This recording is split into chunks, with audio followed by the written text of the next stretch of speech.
Posadili ste paprike, lijepo rastu, ali da bi izvukli maksimum iz njih morate ih dobro prihranjivati, pogotovo prije berbe jer tada joj treba najviše minerala.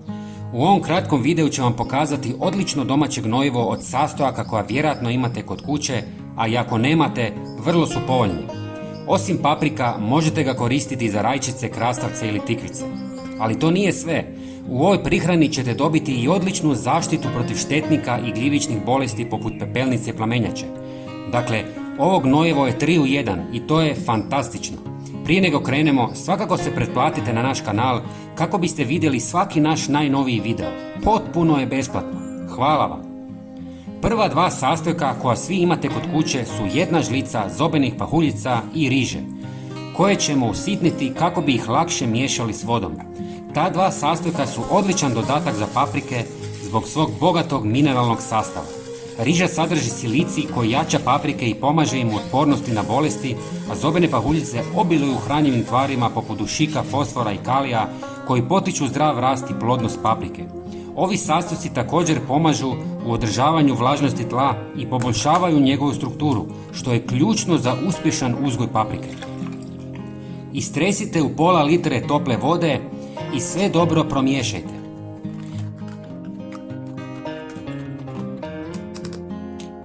Zatim dodajte jednu žlicu drvenog pepela jer je bogat kalijem.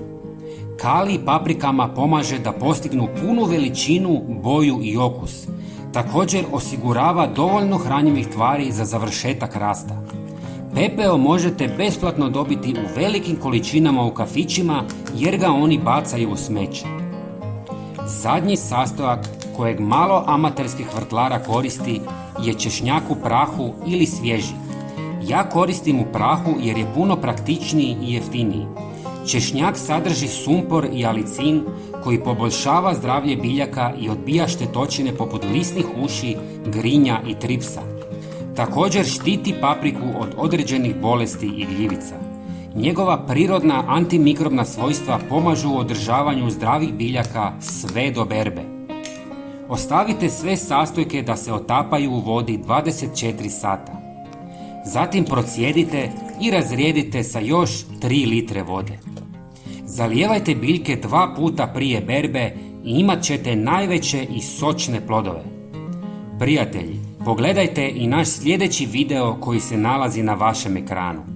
Hvala vam puno. Pozdrav!